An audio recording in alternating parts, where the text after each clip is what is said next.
우리가 흔히 여성들이 임신을 하게 되면요, 제일 중요하게 생각하는 것이 태교입니다. 그래서 평소에 음악을 듣지 않는 분들도 태교의 좋은 음악을 듣게 되죠. 자, 대부분 사람들이 모차르트 음악이 태교에 좋다라고 해서 모차르트 음악을 많이들 듣습니다. 그런데 이 모차르트 음악이 왜 태교에 좋은지 그 이유를 정확하게 아시는 분이 별로 없는 것 같습니다. 모차르트 음악이 왜 태교에 좋은지 제가 조금 설명을 드리겠습니다. 여러분, 모차르트는 당대의 최고로 천재로 인정을 받던 사람이었습니다. 여러분, 음악은 이제 도, 레, 미, 파, 솔, 라, 시, 다시 도, 이걸 이제 음악의 음이라고 그래요. 그래서 도를 1도라 그러고 레를 2도라고 그럽니다. 이 음에 다시 음을 3도 위에 음을 쌓고 5도 위에 음을 쌓는 것을 하성이라고 그래요. 그래서 도 위에 음을 3도 위에 5도 위에 쌓은 하성을 1도 하성, 그리고 4도 위에 파부터 시작되는 그 위에 쌓는 음정을 4도 하성, 솔부터 시작되는 하성을 5도 하성이라고 합니다. 이 1도, 4도, 5도 하성을 완전 어울림 하성이라고 그래요. 영어로 perfect consonance라고 합니다. 이 말은 어떤 말이냐면 음들이 서로 어울리기 때문에 사람이 들으면 평안함과 안정감을 준다라고 이야기를 해요. 그래서 완전히 어울리는 음이다라고 이야기합니다. 주로 모차르트가 이 완전 어울림 하성만으로 작곡을 한 거예요. 자, 그렇다 보니까 이 아주 제한된 음을 가지고 이 모차르트가 작곡을 하면서도 풍부하며 아름다운 음악을 만들어낸 겁니다. 그래서 천재라 불리게 된 거예요. 여러분, 모차르트 음악을 듣게 되면 자동적으로 완전히 어울림만으로 이루어져 있으니까 듣는 사람이 평안함을 느끼게 되죠. 또한 이 태 속에 있는 태아도 자동적으로 엄마가 편안함을 느끼니까 태아도 편안함을 느끼게 되는 겁니다. 자, 이 아이가 나중에 평안함을 느낀 아이가 산만하지 않고 집중력이 강한 아이로 자라게 돼요. 여러분, 집중력이 강하다라는 말은 어떤 일을 해도 집중력 있게 일을 할 수 있기 때문에 어떤 분야에 뛰어날 가능성이 높다라는 의미죠. 사실 태아가 태 속에서 음악을 듣는 게 아닙니다. 엄마의 심장 박동수를 통해서 엄마의 감정을 느끼게 되는 거죠. 여러분, 그래서 아이가 엄마의 평안한 심장 박동수를 느끼면서 태 속에서 평안함을 유지하게 되는 겁니다. 그래서 모차르트의 음악을 많이 들으면 엄마가 평안하니까 아이도 평안함을 느끼게 되는 거죠. 여러분, 어려운 이야기를 조금 더 드리겠습니다. 프랑스의 이비인후과 의사인 알프레도 토마티가 이런 이야기를 합니다. 여러분, 태아가 수정이 된 후 단 며칠 만에 가장 먼저 생기는 기관 중에 하나가 바로 청력이라는 거예요. 1mm도 안 되는 청력이 가장 먼저 생겨서 그때부터 엄마의 심장 박동수를 통해서 엄마와 교감을 하기 시작을 한다라는 겁니다. 여러분, 태아는 태 속에서 전혀 볼 수가 없어요. 아주 허감 속에 있습니다. 그러면서도 편안함을 느낄 수 있는 게 뭐냐면 엄마의 심장 박동수를 통해서 아이가 엄마와 교감하고 심지어는요, 세상을 바라보게 된다라는 겁니다. 여러분, 우리가 잘 아는 내용이죠. 여러분, 사람이 죽어서 심장이 멎으면 보통 그 기능이 다 마비가 되죠. 그 기능이 다 멈추게 되죠. 그런데 청력은 마지막까지 그 기능이 살아있어서 사람들의 목소리를 듣게 된다라고 이야기를 합니다. 여러분, 결국 이러한 사실로 우리가 알 수 있는 것은 하나님이 우리 인간을 창조하면서 듣는 기능을 중요하게 하신 이유가 있어요. 왜냐하면 이 하나님께서 듣는 게 너무 중요하기 때문에 하나님께서 인간을 창조하시면서 처음과 끝에 이 듣는 기능을 남겨두셨다라는 사실입니다.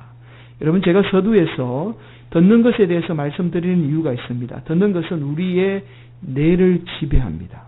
그러니까 우리가 인생에 있어서 우리의 뇌를 지배하는 것은 듣는 것에 의해서 좌우가 돼요. 그래서 우리가 살면서 어떤 것을 듣느냐라는 것은 우리 인생에 아주 중요한 문제예요. 그래서 특히 이 분별해서 듣는 것이 너무나 중요합니다. 여러분 아모스 8장 11절에 이런 말씀이 있죠. 주 여호와의 말씀이니라 보라 날이 이를지라 내가 기근을 땅에 보내리니 양식이 없어 주림이 아니며 물이 없어 가람이 아니요 여호와의 말씀을 듣지 못한 기갈이라. 아모스 선지자 때나 지금이나 하나님의 말씀이 없어서 하나님의 말씀을 듣지 못한다라는 게 아니라는 거예요. 제대로 된 하나님의 말씀이 선포되지 않기 때문에 하나님의 말씀을 듣지 못한다라는 말씀이죠. 사실 이 아모스 선지자의 말씀은 하나님의 말씀을 선포하는 목회자에게 주는 아주 엄중한 경고의 말씀입니다. 오늘날 많은 성도들이 제대로 된 하나님의 말씀을 듣지 못합니다. 왜냐하면 오늘날 수많은 강단이 세상의 물질 만능주의에 다 오염이 되어서 제대로 된 말씀이 선포되지 않기 때문에 제대로 된 말씀을 듣지 못하고 있는 거죠. 그래서 말씀을 전하는 자는 분별력을 가지고 제대로 된 하나님의 말씀을 선포하려고 부단히 노력을 해야 되고 또한 말씀을 듣는 자는 그 말씀을 듣고 순종하는 성도들이 되어야 합니다. 그럴 때 말씀이신 하나님이 우리 삶 가운데 역사하게 되고 그 말씀을 통하여서 우리가 세상을 승리하며 살아가게 되는 거죠. 사랑하는 성도 여러분, 오늘 이런 은혜가 저와 여러분 가운데 또한 우리 교회 가운데 있기를 예수님의 이름으로 간절히 축원을 드리겠습니다. 여러분, 우리는 지난 시간에 유대인들의 선동에 의해서 죽음 직전에 이르게 된 사도 바울이 오히려 쇠사슬의 결박으로 사도 바울이 살아나는 역사를 우리가 말씀을 통해서 살펴보았습니다. 자, 이런 사도 바울이 오늘 본문에서 이번에는 사도 바울이 천부장에게 간청을 합니다. 자신을 죽이려고 한 유대인들에게 자신을 변호할 기회를 달라고 천부장에게 부탁을 합니다. 자, 그리고 사도 바울은 안토니 요새의 높은 계단에 서서 유대인들을 향해서 말을 하기 시작을 해요. 자, 그 내용이 대략 이렇습니다. 자, 자신은 가마리엘 문화에서 율법의 교육을 받은 사람이라는 거죠. 여러분, 지난 시간이죠. 한참 되었습니다. 사도행전 강해를 말씀드리면서 가마리엘이 어떤 사람이라는 것을 제가 설명을 드렸습니다. 가마리엘은 당대 최고의 율법학자입니다. 자, 여러분, 율법은 두 양대 산맥이 있습니다. 하나는 삼마이 학파고 다른 학파는 힐렐 학파입니다. 삼마이 학파는 율법의 말씀의 해석과 적용에 있어서 아주 엄격한 학파가 삼마이 학파고, 자, 반면에 율법을 어느 정도 느슨하게 적용해서 사람들이 살도록 하는 학파가 힐렐 학파입니다. 자, 이 힐렐 학파의 손자가 누구냐면 가마리엘이에요. 이 가마리엘은 이 인품이나 학문이 너무 뛰어나서 당시 사람들에게 아주 칭송을 받던 사람이 바로 이 힐렐의 가마리엘 학파입니다. 가마리엘입니다. 여러분, 이 가마리엘 문화에서 배운 몇 안 되는 수제자가 바로 사도 바울입니다.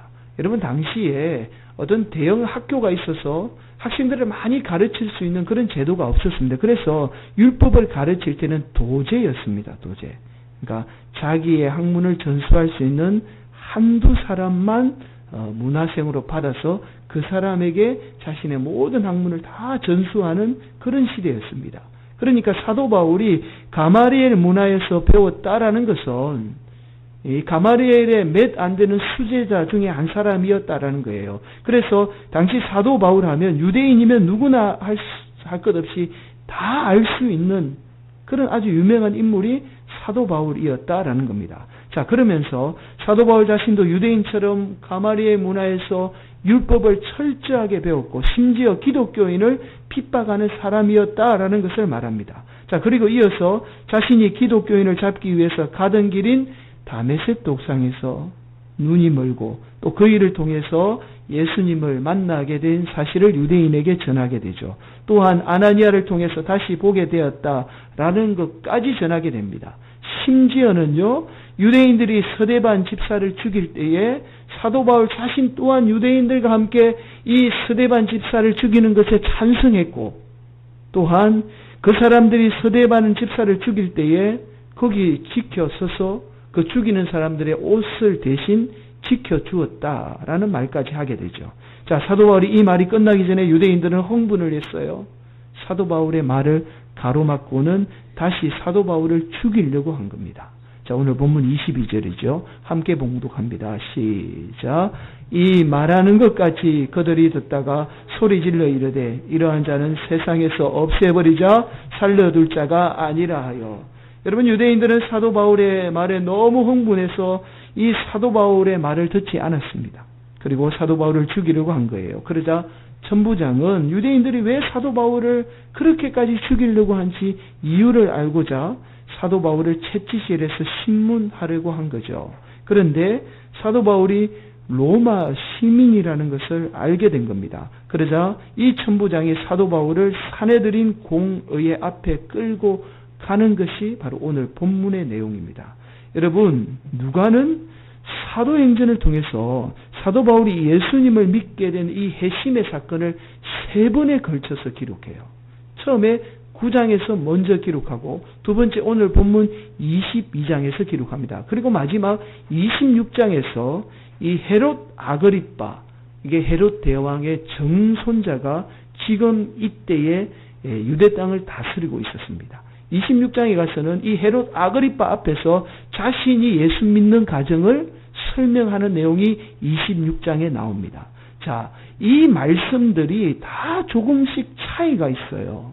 같은 내용인데 조금씩 차이를 두고 누가가 의도적으로 기록을 하고 있습니다. 그래서 이 차이를 비교해 보면 누가가 오늘 본문을 통해서 우리에게 무엇을 이야기하는지 분명하게 알 수 있습니다.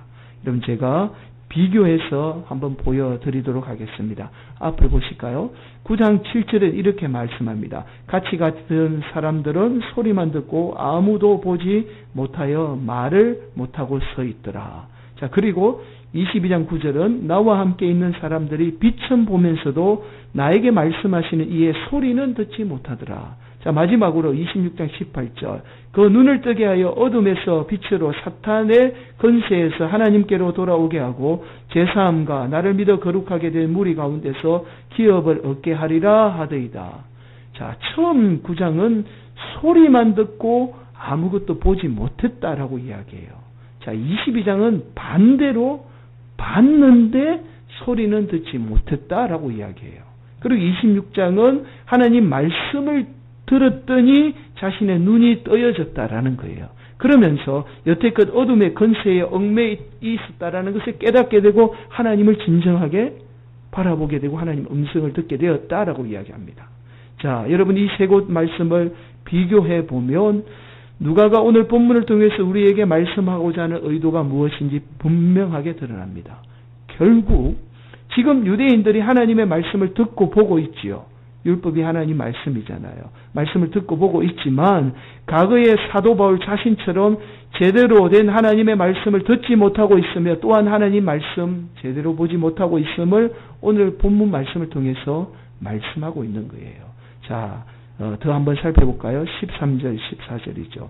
내게와 곁에 서서 말하되 형제 사울아 다시 보라 하거늘 적시 그를 쳐다보았노라. 그가 또 이르되 우리 조상들의 하나님이 너를 택하여 너로 하여금 자기 뜻을 알게 하시며 그 의인을 보게 하시고 그 입에서 나오는 음성을 듣게 하셨으니.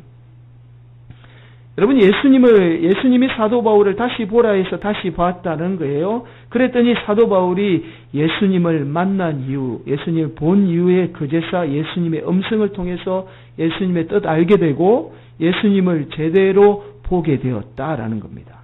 자, 예수님을 만난 이후에 사도 바울은 그제서 제대로 보게 되고 제대로 듣게 되었다라는 거예요.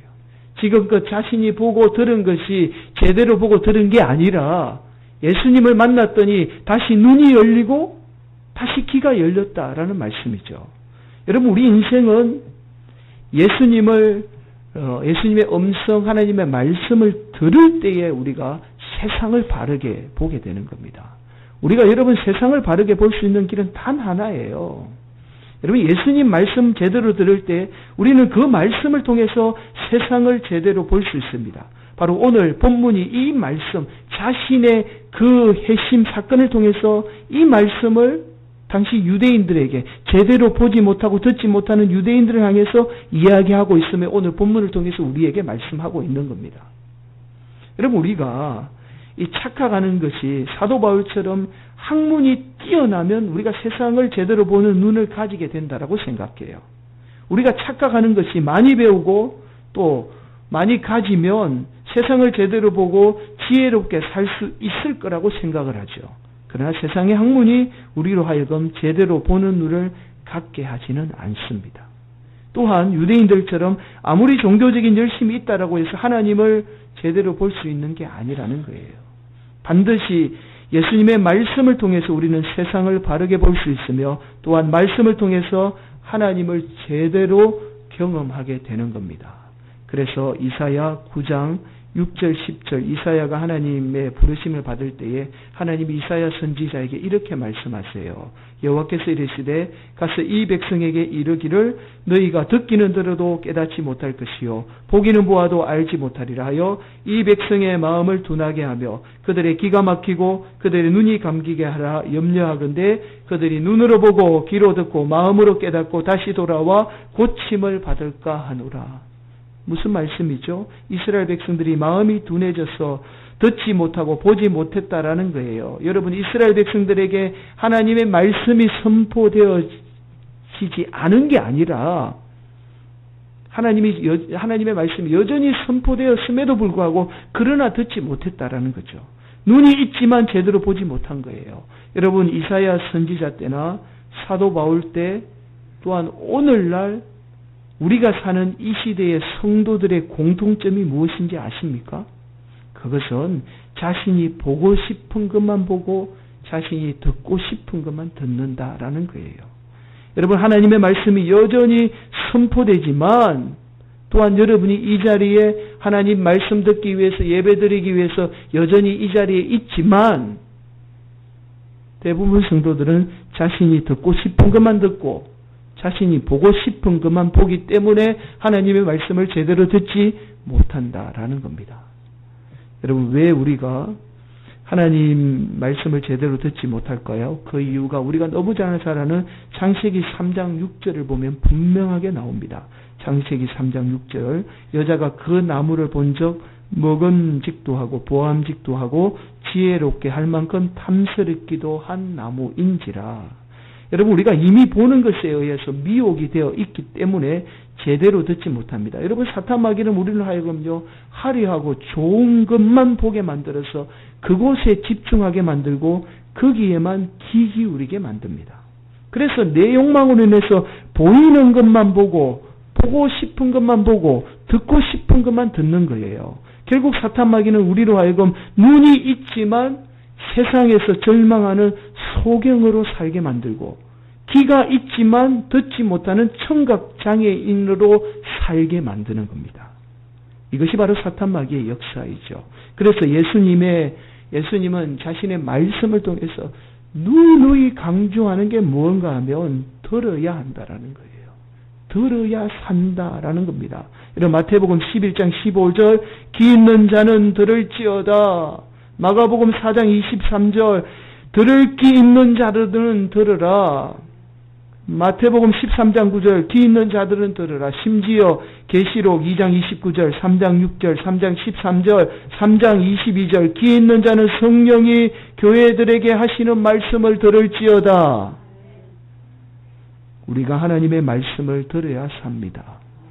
그래야 우리가 이 세상에서 눈먼 소경으로 살지 않아요. 청각장애인으로 살지 않습니다. 여러분, 우리가 눈을 가졌다라고 해서 보는 게 아니에요.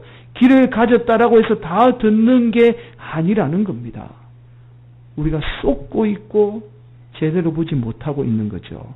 여러분, 우리가 조금 더 깊이 있게 살펴볼 말씀이 사도행전 21장 30절 말씀입니다. 온 성이 소동하여 백성이 달려와 모여 바울을 잡아 성전 밖으로 끌고 나가니 문들이 곧 닫히더라. 우리 지난 시간에 살펴본 말씀인데요. 정결의식을 드리고 있던 사도 바울이 유대인들을 성전에서 다 끌어내요. 끌어내서 이때에 문들이 곧 닫혔다라는 거예요. 성전의 모든 문들이 다 닫혀버렸다라는 말씀입니다. 여러분, 이 말씀을 단순히 문이 닫혔다라고 누가가 이야기하고 있는 게 아니에요. 더 이상 성전을 통해서 선포되는 하나님의 말씀을 유대인들이 듣지 못한다라는 것을 단적으로 비유적으로 나타내는 말씀입니다. 여러분, 유대인들이 평소 외우고 배웠던 율법이 하나님 말씀이에요. 이제는 유대인이 더 이상 하나님 그 율법의 말씀이 하나님의 말씀이 아니었습니다. 오히려 하나님의 말씀인 율법이 자신들의 눈과 귀를 멀게 만들었습니다. 그래서 유대인들이 자신들이 믿었던 하나님의 말씀인 율법으로 예수님을 십자가에 못 박은 거예요. 자신들이 믿었던 하나님의 말씀 때문에 예수님을 십자가에 못 박았다라는 거예요. 그리고 지금도 스데반 집사를 죽였듯이 지금도 사도 바울마저 죽이려고 한 겁니다. 여러분, 유대인이 가지고 있었던 구약인 하나님의 말씀이 유대인의 눈과 귀를 멀게 만들었듯이 오늘날 우리가 가지고 있는 하나님 말씀 또한 얼마든지 저와 여러분의 눈을 멀게 하고 귀를 막게 할 수 있습니다. 자신뿐만 아니라 사람을 죽이는 도구로 사용할 수 있다라는 거예요. 그래서 서두에서 제가 여러분들에게 말씀드렸던 것이 바르게 듣는 것이 중요한 거예요. 여러분, 오늘날 인터넷이나 여러 가지 매체들을 통해서 얼마나 잘못된 메시지가 많은지 모릅니다. 정말 분별해서 우리가 들어야 됩니다. 여러분, 인터넷이나 여러 영상들이 이단들의 영상이 너무 많아요. 분별해서 듣지 않으면 얼마든지 우리의 눈을 멀게 만들고 귀를 막아버립니다. 여러분, 오늘날 강단도 마찬가지예요. 오늘날 강단이 제대로 된 말씀이 선포되지 않습니다. 이것은 여러분이 분별력을 가지고 듣고 싶어도 바른 말씀을 듣기 힘든 시대에 우리가 살고 있는 거예요. 말씀이 기갈인 시대에 우리가 지금 살고 있는 겁니다. 여러분의 눈과 귀가 다 가려진 거예요. 그래서 오늘날 성도들이 무엇이 옳고 그른지조차 분별하지 못하는 시대에 우리가 살고 있습니다. 그래서 예수님이 마가복음 4장 24절 25절에 이렇게 말씀하세요. 또 이르시되 너희가 무엇을 듣는가 스스로 삼가라. 너희의 헤아리는 그 헤아림으로 너희가 헤아림을 받을 것이며 더 받으리니 있는 자는 받을 것이요 없는 자는 그 있는 것까지도 빼앗기리라. 하나님의 말씀을 듣긴 듣되 분별 있게 바르게 하나님의 말씀을 들어야 합니다. 그럴 때 더 받게 되고 또한 우리가 가지고 있는 것조차 사탄 마귀의 유혹으로부터 빼앗기지 않게 되는 거죠.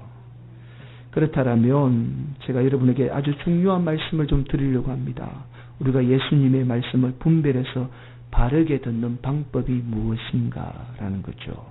여러분, 제가 서두에서 태교에 대해서 말씀드린 이유가 있습니다. 여러분, 뱃속에 있는 아이는 엄마의 말을 듣는 것이 아니라 엄마의 감정을 심장 박동수를 통해서 느낀다라는 말씀을 들었죠. 우리가 예수님의 말씀을 제대로 듣는 방법은 바로 예수님을 간절하게 사랑하는 마음입니다. 여러분, 우리가 예수님을 간절하게 사랑하게 되면 예수님의 마음으로 들어요. 여러분, 마음으로 듣게 됩니다. 이것이 바로 예수님의 말씀을 바르게 듣는 방법이에요. 좀 어려운 이야기지만 여러분, 자신만을 사랑하는 마음은 자신의 입장에서 예수님의 말씀을 듣습니다. 그 말씀은 살아있는 예수님의 말씀이지만 이미 말씀은 여러분 안에 변질이 되어버려요.